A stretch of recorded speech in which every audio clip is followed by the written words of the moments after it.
O tema hoje, ele está muito, muito quente, né?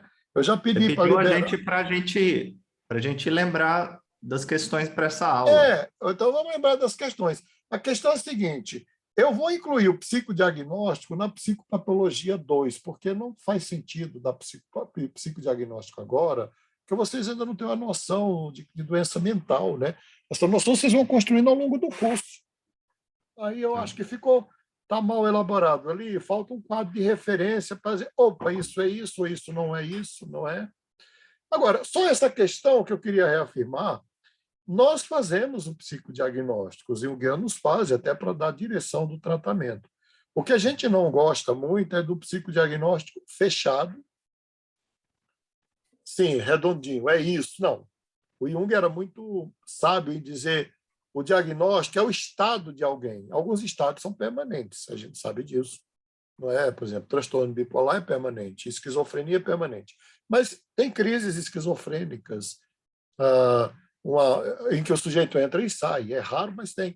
Um livro famoso sobre uma crise esquizofrênica total, que o cara descreve com toda a propriedade, é um espírito que se encontrou a si mesmo, do Clifford Beer. É um livro maravilhoso, maravilhoso, porque você conhece a esquizofrenia por dentro, né? Então a gente vai deixar isso para depois. Mas vamos às perguntas, as questões que ficaram aí que não fecharam. Você pediu para a gente lembrar que você ia falar sobre o sistema nervoso central como sistema entrópico. E ainda bem, porque sem isso, cara, não dá para entender. Eu vou só ligar a câmera aqui para eu pegar algo aqui. Rapidinho, peraí, como é que. Onde é que fica a câmera? A câmera.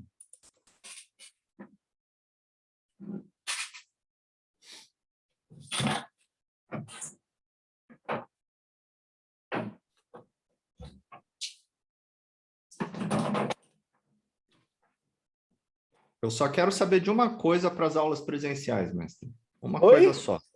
Oi? Eu só tenho um pré-requisito para as aulas presenciais. Ah, é.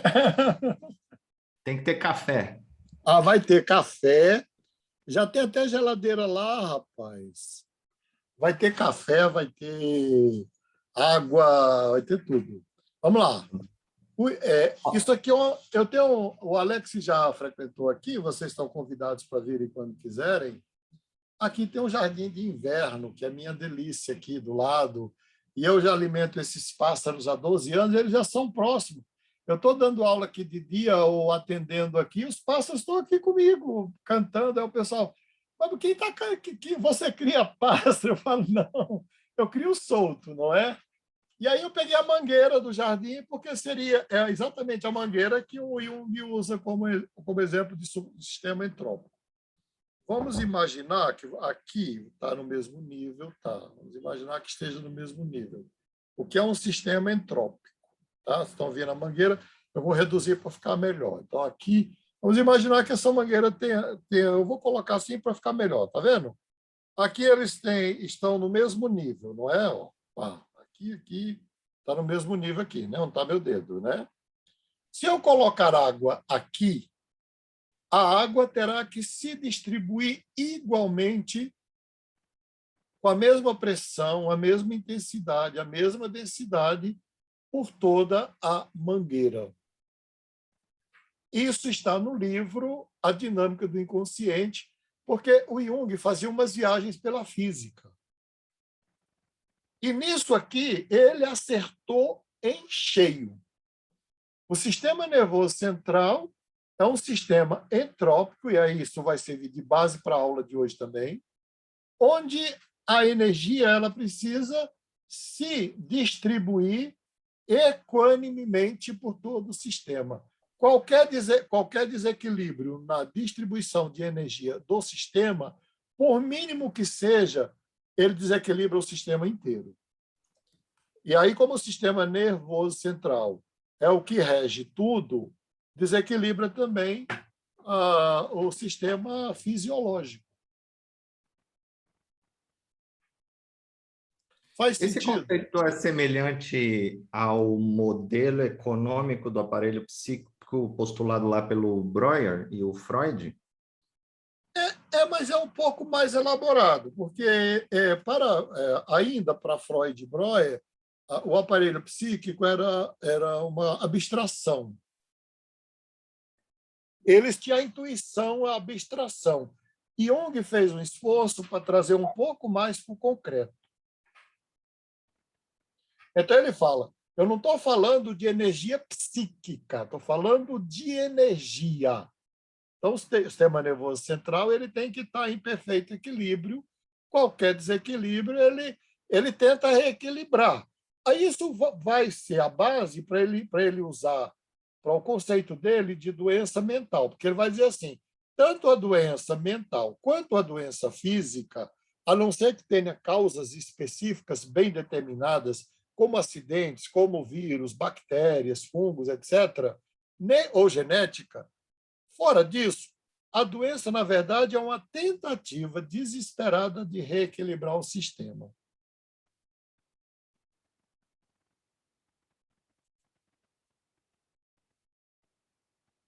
Me lembrou um pouco o conceito lá dos humores, qual é o nome do médico lá? Hipócrates. Hipócrates. Que ele também tinha esse lance, né, de equilíbrio de humores, a bilis negras, a bilis Na branca. verdade, os gregos tinham esse conceito de energia baseado no conceito de justiça grega, né, que tudo tem, vamos lá, se você tem muita excitação, obviamente você terá muita depressão, na mesma proporção. Tá, ok. E é mesmo, o eixo HPA do deprimido ele é mega power excitado. Depois ele deprime. 80% dos casos de depressão do Instituto de Psiquiatria da USP vêm de quadros de ansiedade não tratados, segundo o médico de lá. Exatamente. Então, você tem uma estação da ansiedade, aquilo consome sua energia e, pelo menos assim que eu interpretei esse dado, né? Mas tá certo. Mais algum conceito que vocês lembrem aí? Ó, você pediu para lembrar sobre essa questão entrópica do sistema nervoso central. A filogênese se repete na ontogênese, é um outro conceito. O ciclo circadiano. Que está imbricado uma coisa na outra. Então, vamos lá. Quando você pega a história da humanidade, e não é muito difícil ver isso dentro da espécie humana, não vamos abrir aqui uma discussão de evolução entre espécies. Vamos pensar só no humano. Você tem, por exemplo, se você pegar as narrativas mágicas, míticas e religiosas das origens, elas correspondem aos estágios do desenvolvimento infantil. Quando eu dou epistemologia no mestrado, quando eu dava epistemologia no mestrado, eu fazia exatamente a comparação do estágio mágico para o estágio mágico da criança. O mágico da humanidade é o mágico da criança. Né? O pré-filosófico, vamos lá. O que Sócrates fazia? Lembra lá?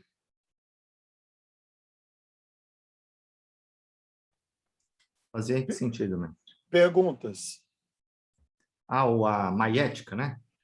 Isso. Ele fazia perguntas, e perguntas, e perguntas, e perguntas. Quem já criou filhos, eu sei que Alex tem 2, ele já deve ter visto eles passarem pela fase dos porquês. Uhum. Por quê? Até chato, né? E por quê? Aí você explica, ele faz o porquê do porquê do porquê e não para nunca o porquê. Para Jung, nós reproduzimos na nossa curta existência a longa história da existência humana. Então, por exemplo, as crianças têm uma fase que é a fase mágica, em que elas fecham, se ela fechar os olhos, É tanto que aqui em São Paulo tem uma brincadeira muito legal com bebês, que é o cu-cachorro, que vocês conhecem. Quando você cobre a cara do bebê e fala, Cuca, a mãe que faz isso.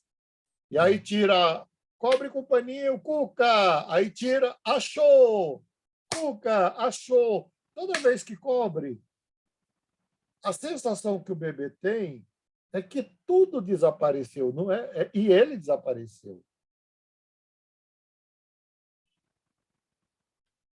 Esse mesmo bebê, ele, à medida que ele vai crescendo, quando ele chega a 3 ou 4 anos, de 2 a 4 anos é a idade maravilhosa de fazer mágicas para bebês, porque eles acreditam em tudo. Não é? É tanto que eu criei os meus, fiz muita mágica para eles, para os 3, e depois eles cresceram mais e falaram, pai, agora você não consegue mais fazer mágica para nós. Eu falei, claro que não, vocês não se deixam mais iludir.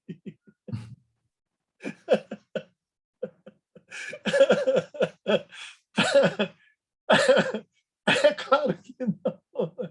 Mas, para eles, o mágico está acontecendo como real. Ele ainda não criou a estrutura do hemisfério cerebral esquerdo para distinguir sonho, realidade de fantasia. Li isso no livro O Caminho do Meio. Ah, é? Pois isso é do Jung. Eu li isso. E aí, fala. Que na fase mágica, né, da infância, você não consegue distinguir as suas fantasias da realidade. Para você é uma coisa só e tudo aquilo é o real, entre aspas. Uhum. Mas, olha, eu já atendi inúmeros pacientes que eles acham porque eles vêm desesperados para a terapia. Por quê? Porque, de repente, ele imagina o avião explodindo, o carro virando, o pai morrendo, a mãe morrendo, e eles acreditam que o pensamento deles tem esse poder. Sim. Sim. Tem uns Nossa, daria dados uma bela discussão isso, hein? Não, isso é profundo demais, é muito bonito para discutir. Está na obra O Desenvolvimento da Personalidade do Jung. É só sobre isso. E aí, ele, por exemplo, Jung fala, bom, as crianças não têm a fase do terror noturno. Os adultos, alguns adultos vivem isso na idade adulta, ou então não saíram. Tem adulto que não dorme no escuro. Só dorme com a luz acesa. Mas isso tem a ver com alguma imaturidade ou não? Tem a ver, se a gente... Hoje a gente usa mais a palavra fixação, porque ela ficou pejorativa. Ele ficou preso numa janela de oportunidade, ficou sofisticado para dizer. Ele ficou preso numa janela de oportunidade. Era para ele ter resolvido e continuado. Ele ficou lá. E aí vem para a terapia para a gente ajudar a resolver. Né? Então, agora, esta lei, curiosamente, que é do Jung, ela é famosa na psicologia como sendo da autoria de Piaget. Piaget que popularizou a lei. A obra do Piaget se baseia nessa máxima de que a filogênese se repete na ontogênese. Então, você tem, ao longo do desenvolvimento, você tem o longo desenvolvimento da espécie humana no curto desenvolvimento do sujeito. Né? Então, você vai tendo as fases até... Hoje dá para ver com mais clareza isso, por causa de tudo que já aconteceu, né? As fases todas da vida, né? E também da própria história. Faz sentido também? Faz sentido. Eu sinto falta, mestre, de dados, de exemplos, de dados mais concretos, assim, de como isso se aplicaria. E eu não posso deixar de perguntar também se isso tem algum certo lastro comprobatório. Tem um lastro comprobatório. Na verdade, hoje, quando você pensa... o lastro comprobatório que você vai encontrar são em fatos, em evidências. Né? Por exemplo, O Jung fala, todas as experiências humanas, que na verdade quem fala isso é Freud, depois Freud muda de ideia. O Freud, quem cria a noção da repetição, né, das coisas, dos eventos, dos fatos, é Freud quando ele estabelece o complexo de Édipo. Mas, por exemplo, Jung fala, todas as experiências humanas que foram vividas pela humanidade terão que ser revividas pelo sujeito. Então, a criança passa, que é uma fase em que tem centenas de milhares de crianças são queimadas por elas mesmas todos os anos no Brasil. Foi por isso que o governo tentou emplacar o álcool em gel. Por quê? Porque eles passam por uma... Meninos passam, meninas também, mas mais meninos, por uma fase de fascínio pela descoberta do fogo. Então, você vê isso empiricamente, você vai vendo empiricamente. O Piaget, ele sistematizou isso. Tá? Naquelas fases dele lá, operacional, pré-operacional, aquelas coisas do Piaget lá, está muito mais elaborada essa...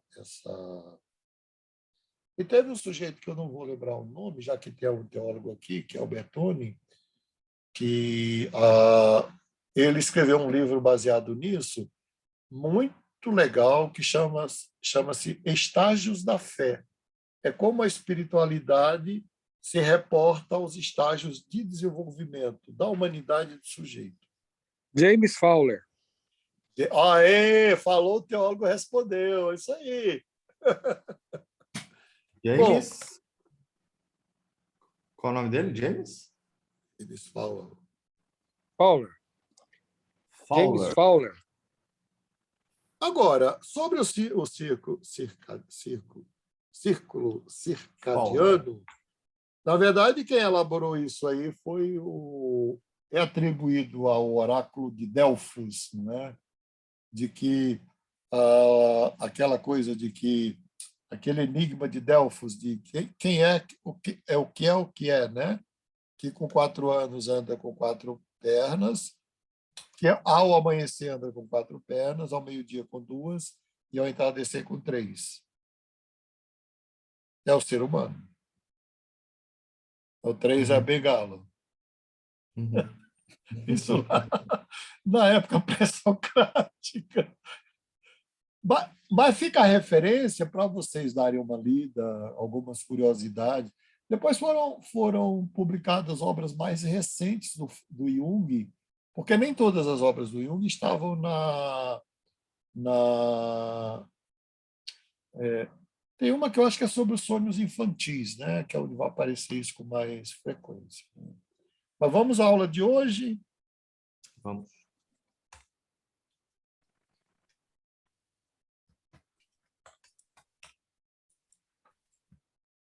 A aula de hoje é sobre o conceito de tempo do inconsciente, não é? Esta é a aula de hoje.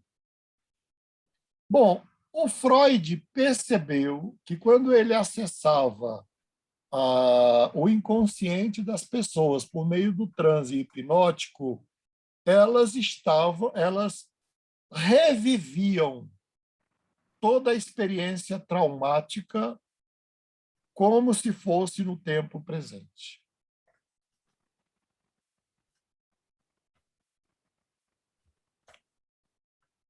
Isso, Freud. Depois ele abandona a hipnose pelas razões que a gente já sabe, mas ele descobre que a livre associação verbal produz o mesmo evento. Quando você atende alguém que passou por um trauma violento, como estupro, abuso, e a pessoa acessa essa memória, mesmo que esteja há muito tempo atrás, a pessoa vive aquela experiência inteira no presente, com os cheiros, as sensações, as emoções, os gostos, e a dor, se tiver dor também.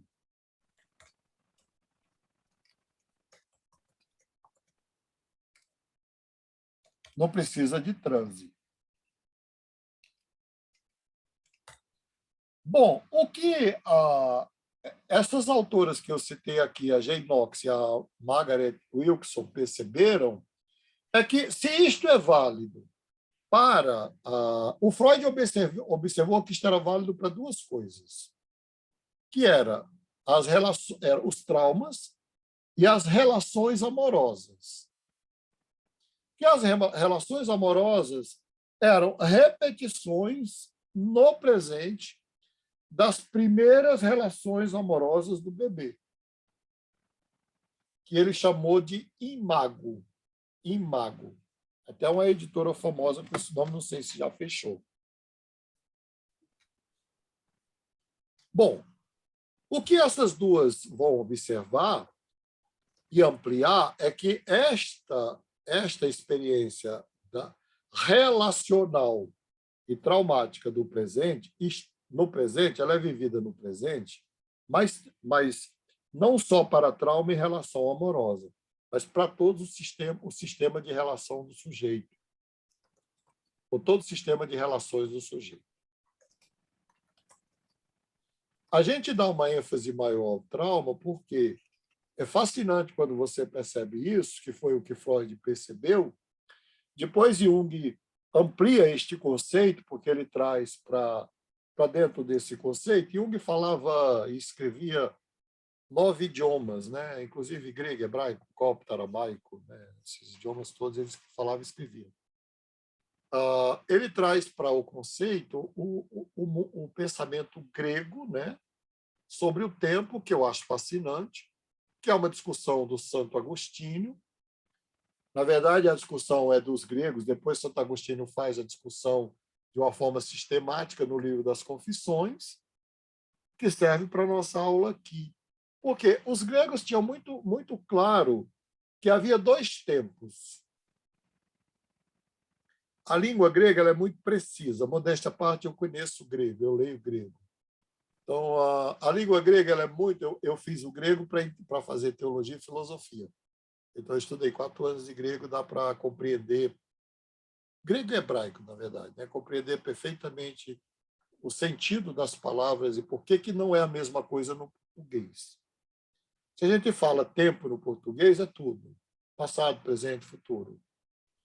O grego ele vai estabelecer o conceito do tempo, que é o tempo do Olimpo, que seria o tempo dos deuses. E eu sou muito brincalhão, para a gente não esquecer disso. Eu penso que o tempo dos deuses é dos deuses, dos bêbados e dos apaixonados.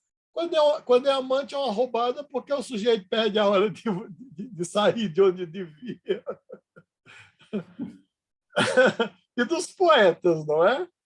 O tempo é um tempo diferente, porque a gente pode avançar com o tempo em muitas direções, mas a primeira direção que a gente pode pensar é que tem tempos e tempos. Uma coisa é o tempo do encantamento, do apaixonamento, do êxtase, uma outra da festa. Uma outra é o tempo da espera dentro de um avião, ou o tempo da espera para ser vacinado, como vocês e eu vivemos, ou o tempo da espera numa fila, que é uma coisa horrível. Então, os gregos diziam, olha, aquele tempo lá dos deuses é o tempo presente, que é o presente linear contínuo. Eu queria que vocês marcassem essa expressão, porque ela é a chave para entender os tempos, o tempo do inconsciente e o tempo do cotidiano.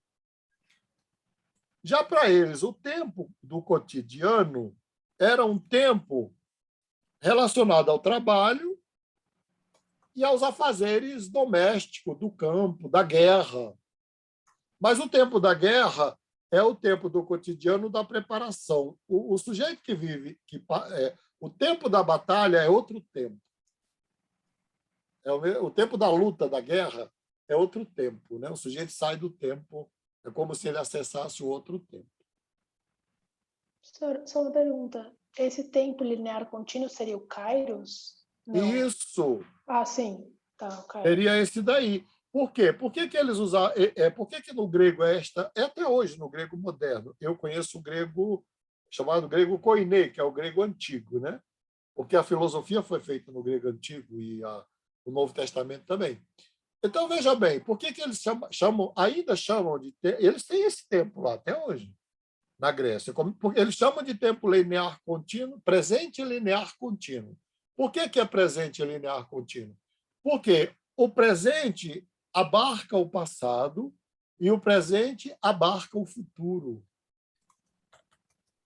Então, futuro e passado estão dentro deste presente específico dos gregos.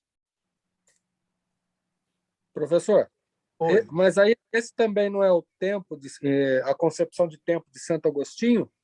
Isso, obrigado por voltar. No livro das Confissões, que é um livro maravilhoso, eu estou selecionando os livros que marcaram minha juventude, que eu li muito na juventude, eu quero lê-los de novo, porque eu sei que a minha compreensão de tudo mudou. Mas no livro de Santo Agostinho, das Confissões, ele faz esse diálogo. Mas o que é o tempo, não é? E o que é o tempo? Aí ele fala, a gente pode falar do tempo a partir de 3 categorias: passado, presente e futuro. Mas o que é o tempo passado? O tempo passado é o que já passou. Se passou, não é. Ele era filósofo antes de se tornar teólogo e bispo. E o que era o tempo futuro? O tempo futuro é o tempo que virá. Se virá, não veio, portanto, não é. E aí ele fala, embora a gente não perceba, mas o tempo da existência, da vivência, da experiência é o tempo presente. E tem uma prova famosa do David Hume, que ele pergunta para os seus alunos de doutorado, e ele reprova, era os 30 alunos, e apenas um passou na prova. A prova é famosa, está nos livros de história da psicologia. A prova era só uma pergunta. O sol nascerá amanhã? Justifique.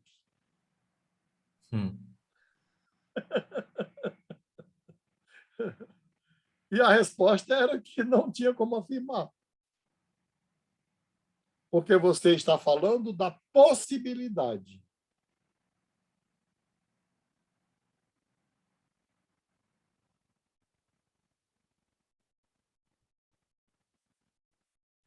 E aí vamos aqui. Esse mapa, na verdade, que eu publiquei aqui, é da neurociência, tá? Ele já não é nem de Freud, nem de Jung, nem dos gregos, é da neurociência moderna. Da neurociência. Então, você tem aqui as memórias explícitas, não é?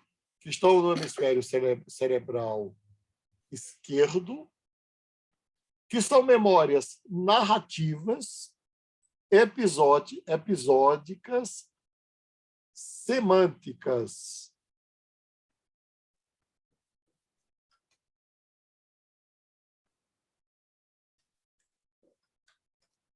Elas são narrativas porque elas precisam do conceito de causalidade de Aristóteles. O tempo aqui é o tempo cronológico, é o cronos. Quando você acessa a memória narrativa, ela tem presente, passado e futuro.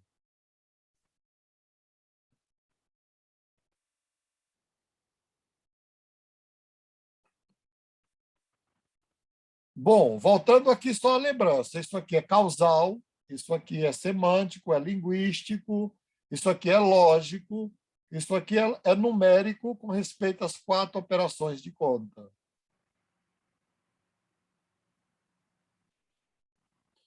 Olha o inconsciente aí, né? Oi? Desculpa te interromper, mestre. Não, fala. Mas isso é da neurociência. É. Qual é o inconsciente aí? Como não se consegue tangibilizar o inconsciente, né? Aqui, não, eles tangibilizaram. Só que não colocaram o mesmo nome para não homenagear os velhos geniais. Né? Mas é a mesma coisa. Uhum.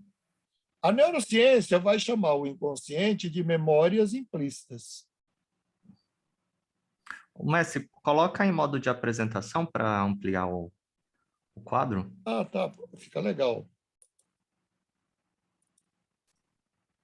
Aí, agora sim. Aqui, hemisfério cerebral esquerdo, causal, temporal, não é? Lógico, formal e também é semântico-linguístico. Desculpa, professor, tá no hemisfério direito, essa? Esquerdo. Ah, tá, as duas estão no esquerdo. As duas estão no Não, esquerdo. essa está no esquerdo. A explícita? É. Ah, tá. Essa aqui, a implícita, está no direito.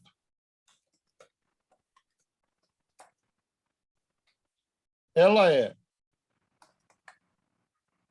presente, do presente linear contínuo dos gregos. Ela é acausal, não tem uma causa. Atemporal e intuitiva. Se aqui é narrativa, aqui é imagética.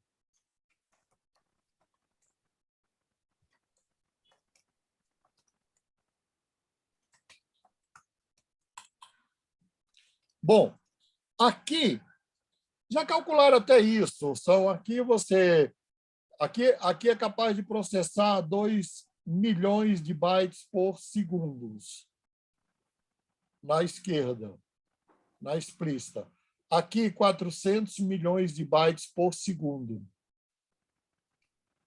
Aqui, o que armazena aqui é infinitamente superior ao que armazena aqui, porque aqui armazena história, aqui é a imagem.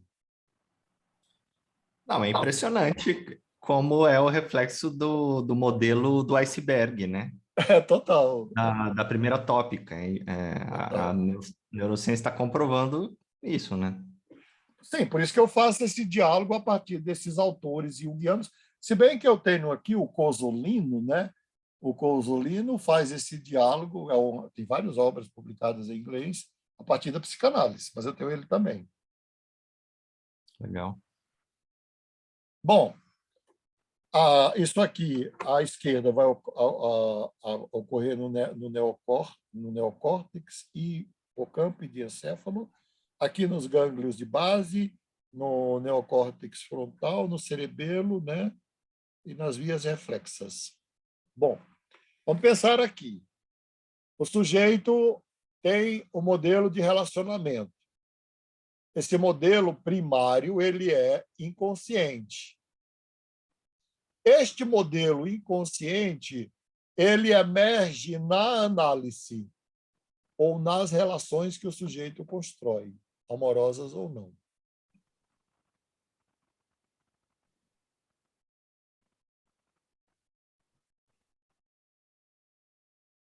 Vocês estão seguindo, entendendo o que eu estou falando? Sim? Que a relação que o paciente vai construir com você, ela já vem pronta pelas primeiras experiências que ele teve na vida. Não depende de você.